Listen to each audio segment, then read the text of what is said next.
What's up, everybody? My name is Scott Waters. Welcome to Lives of Metal. Going to be doing what's spinning today, but it's not really a what's spinning. What's spinning is, you know, what you're playing, and this kind of is. I did play some of these records, but I decided to do a video about records that metalheads hate, or you know, just those records that metalheads pick on and just seem to generally dislike by bands that people generally do like. You know, the albums they call sellout, the albums they call garbage. You know. Let me just start with the most obvious one. At least the one that I think is the most obvious one. And I don't have a script for this. I'm just, you know, going on the fly here and just talking about records that I know and like. So, but Celtic Frost, Cold Lake. People hate this record, and they always have. I know Thomas U. Warrior, the guitar player, singer from the band, also hates this record. You know, all the Celtic Frost records have been reissued, except for this one because he doesn't like it either, because everybody calls it a glam record. It's not really a glam record. It's just a straightforward heavy metal record. If glam was this good, there would be a lot more great glam. It's just, you know, this, I think, is what turns everybody off, you know. You got different band members, with the exception of Mr. Thomas Gabriel on here. But yeah, I don't know what's going on with this. But yeah, you got the poodle pink, you know, hairdos with the pink lighting in the background, and the purple cover, and it's just very different from anything Celtic Frost have released before this. You know, it doesn't have the darkness to it and the, you know, the evil that they had become known for. You know, but I don't know, man. When this came out, I remember I was in college. My roommate purchased it.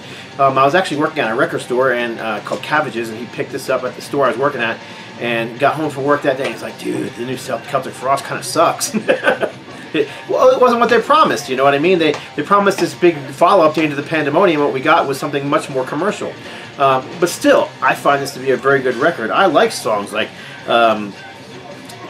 Cherry Orchards, of course, and Juices Like Wine, Roses Without Thorns, Blood on Kisses, even though I think the title is wretched. But I don't know, you know, hate it if you want. I noticed the last time I showed this record in a video, it was kind of mixed emotions. People either thought it was the worst thing ever, and a lot of the people who are, you know, die-hard posers must die kind of people hate this record. But then people who are like I am, who, you know, like everything from, you know, Rat to More to Skull, you know.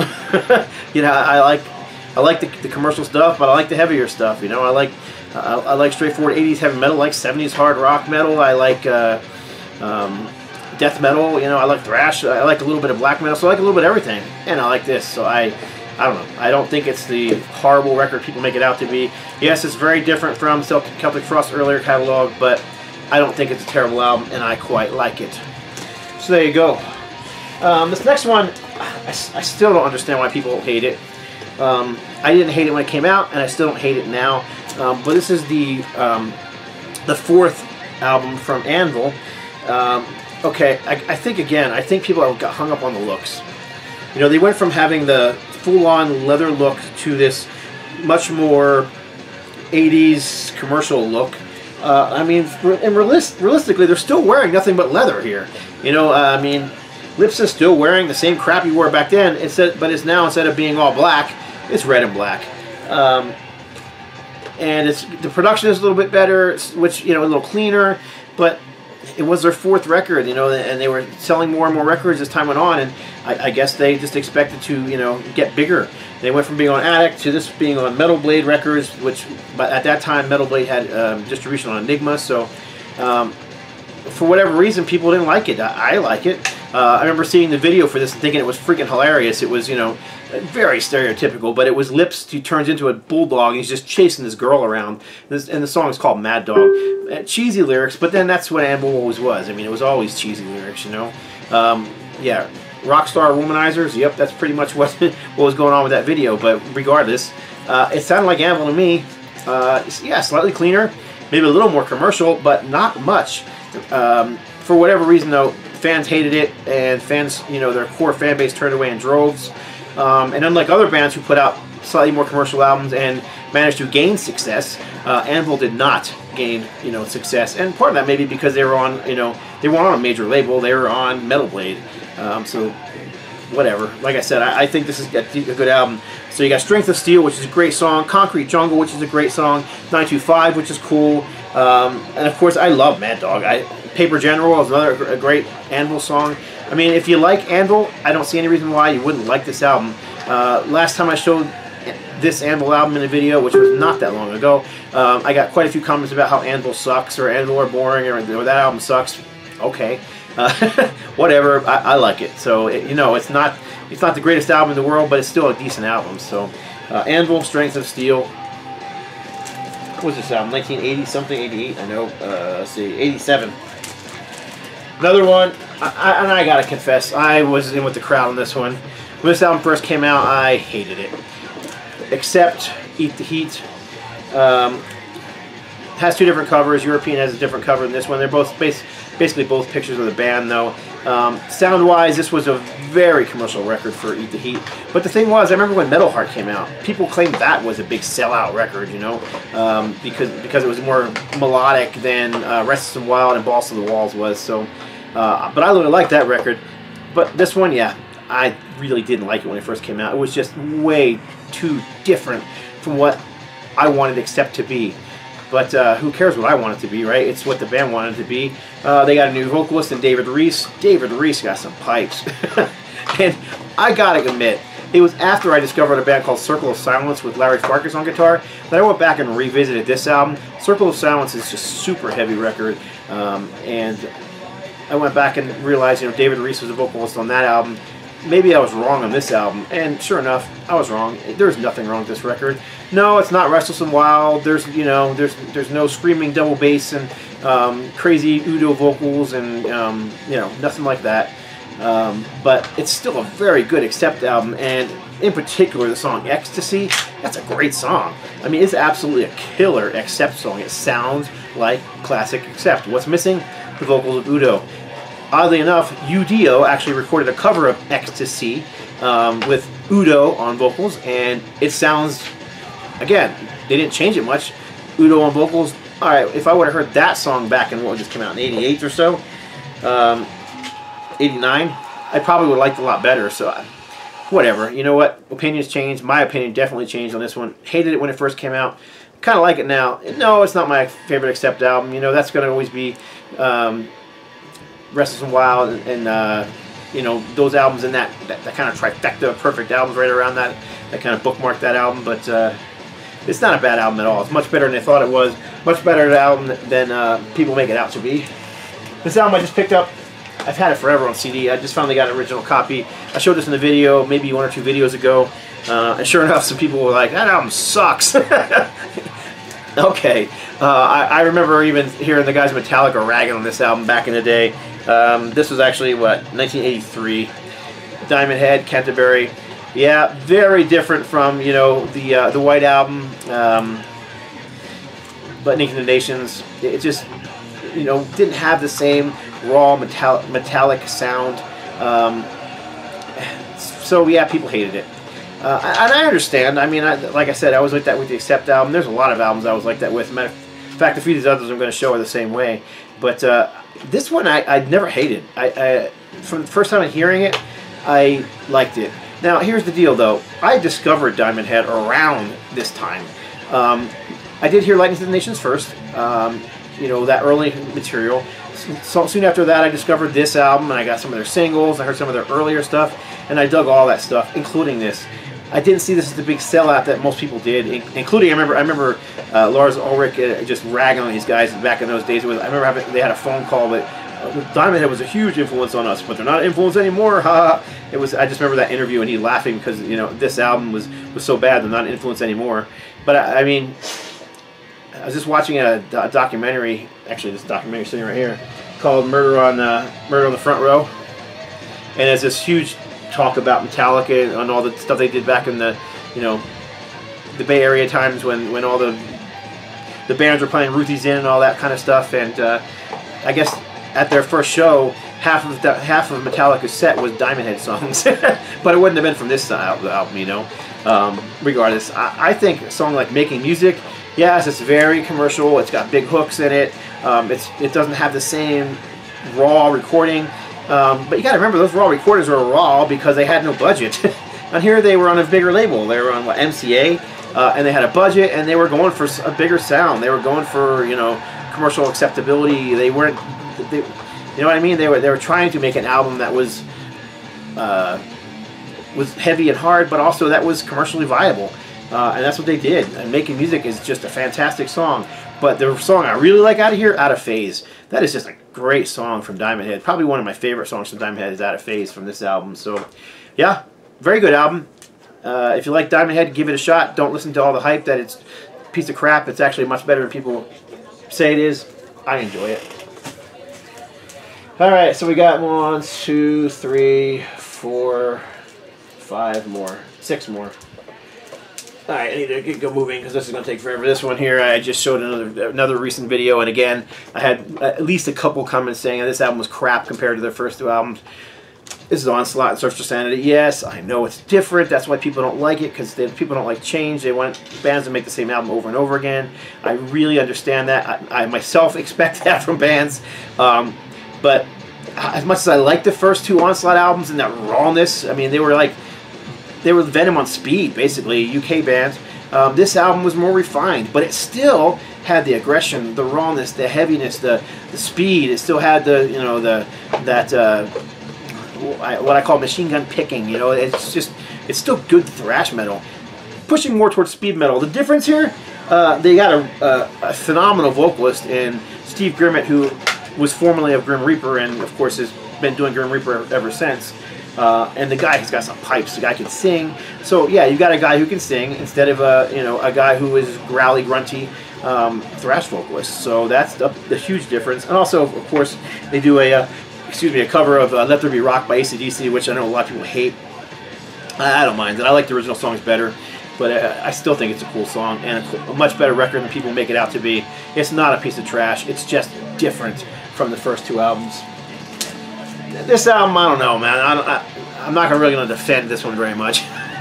This is a 4th album from this band, and I will defend it slightly because they actually changed their name from Grave Digger to just Digger, and they were going for an obviously more commercial pop sound, right down to the look of the band. I'm not sure what look they were going for here with the flower shirts and whatnot, but just a much more commercial sound. You know, this I would almost call this a commercial rock album, a commercial hard rock album. Some people would call it hair metal, glam metal. I don't care. Hair metal is a stupid term. Everybody had hair back then. Everybody had big hair in the 80s. People in the 70s had big hair. The Who had big hair. You know what I mean? Roger Daltrey had some of the biggest hair in business. Doesn't mean they're hair metal. Regardless. This album, yeah, very commercial for Gravedigger. I still kind of dig it. You got this funky looking mechanical duck on the cover. I'm not sure what's going on with that, but it's just not a great album. You know, you went from Metal Meltdown to Stand Up and Rock. That's the difference here. It's an okay album. It's not terrible. If you see it cheap, it's worth picking up if you're into, you know, the more commercial side of heavy metal. It's still not you know, total trash that people make it out to be. Yeah, no, it's not Heavy Metal Breakdown, but it's not terrible either. And of course, Gravedigger returned with a more European power metal sound and have released, I don't know, a good 10, 20 albums since then that have just been stellar. Now this album is kind of funny because when this first came out, this band's core fan base hated this album. And I kind of remember being in the same camp, but not completely. This is the Black Album from Metallica. None More Black. Of course, Metallica stole the idea for this from Spinal Tap. We all know that. Mr. Metallica representative. But it's really not that bad an album. It's just not, you know, what they had been doing earlier. But I mean, to me, Metallica never really recorded the same album twice. Well, not up to this point. And there's some good songs on here. I mean, Enter Sandman is a heavy song, but it's a huge hook in it. Obviously, it did well for them. It sold them a bazillion copies worldwide. But I mean, you got songs on here like Through the Never, The God That Failed, The Unforgiven, Wherever I May Roam, Sad But True, Holier Than Thou. Those are all songs that, you know, I think are decent heavy metal songs. No, it's not thrash. But I mean, Metallica really started moving away from the thrash metal albums as early as Ride the Lightning when they included a ballad on the album. So I mean, whatever. You either like it or hate it, but I kind of like this album. The thing is, I think this thing has swung around, and now fans kind of list this one as one of their good albums because they have so many bad albums that followed this one. You know, I can't make any excuses for St. Anger, and I won't. It's just a train wreck of an album. So this thing is, you know, brilliant compared to that album. So I don't know. I like it. Fans hated it. A lot of fans still hate it. I kind of dig it. This next album, these are one of my favorite bands. I have everything by them. I listen to them regularly. I love most of their catalog, but this album was just pathetic. Yeah, this is Package Back by Raven. I was trying to decide what albums to pull for this episode. I almost pulled Sabotage. I decided to pull this one instead. Sabotage has a pathetic album on Atlantic Records too. I just think Atlantic Records just didn't know what to do with bands at this time. Just ruined them. It was making Raven sound like Twisted Sister, and that's just, you know, Twisted Sister had a big hit with Stay Hungry, and I think that Atlantic Records was really pushing Raven to have that similar, you know, kind of sound, and they just weren't the same band, and it tanked. And then of course the label did nothing to push the album to begin with, but regardless, the band came back, and I grabbed the album, you know, the EP that followed it, mad. They were pissed. They were pissed that that the label pushed them to go in a direction, and then the label did nothing to do anything with that record. But I'm kind of glad they didn't, because I mean, in one way, I would have liked to have seen, you know, Raven become a, you know, one of those big stadium bands. On the other hand, if they had, they wouldn't have recorded this and the plethora of albums we've had since then, and they've been great metal albums that sound, you know, more like Raven. I mean, songs like Speed of the Reflex, that's just a great song. Pull a great song off of here. Yeah, no, I mean, it's, no, I'm not even going to defend it. It's just not a good album from them. I mean, I've listened to it a bazillion times. Again, I'm a Raven fanatic, so I have heard it many times, and I don't hate it, but it's just, if you're going to listen to Raven, that's not the first album you're going to pick up. That should be the last album you pick up. So this is one I hated when it first came out, and I'm still not a huge fan of it. I'm a little more forgiving than I was when it first came out, but this is Judas Priest Turbo.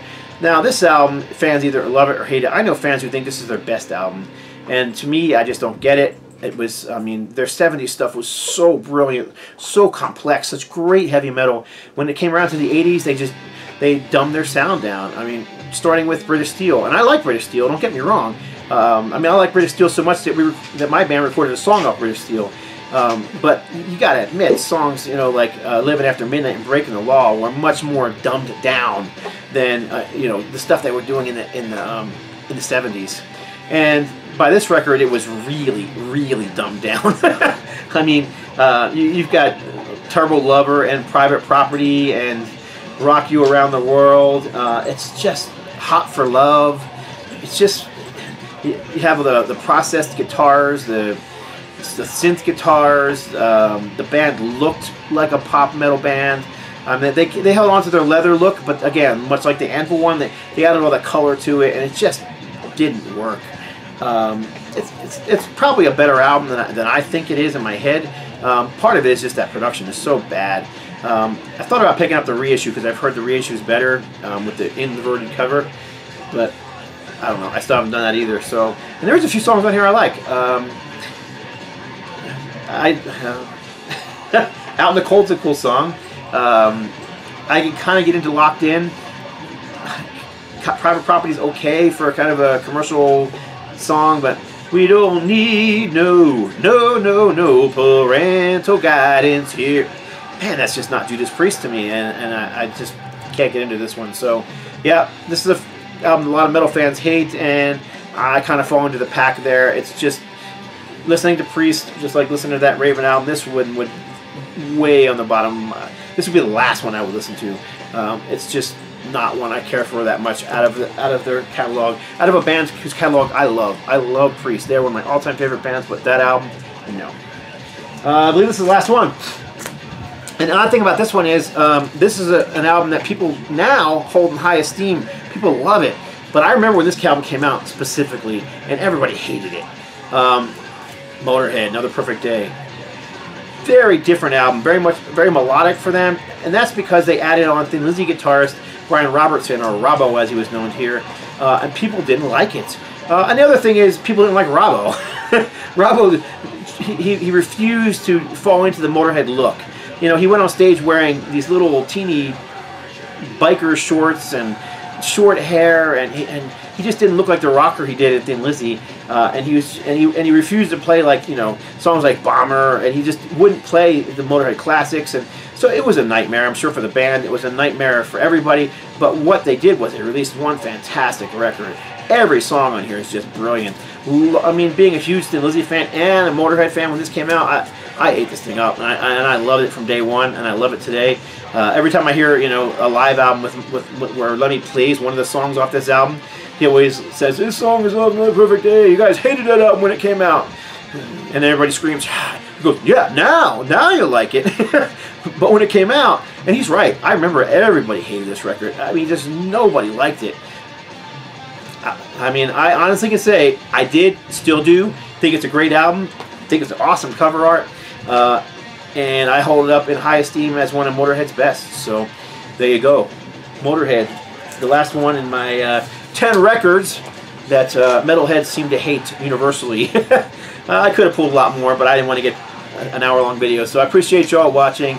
I definitely look forward to talking to you guys below what you think of these records, and maybe some other records that you guys know that are similar, you know, people just generally hate and that you like from bands who, you know, have big catalogs, and most people do like them. So that's it. God bless. Stay strong.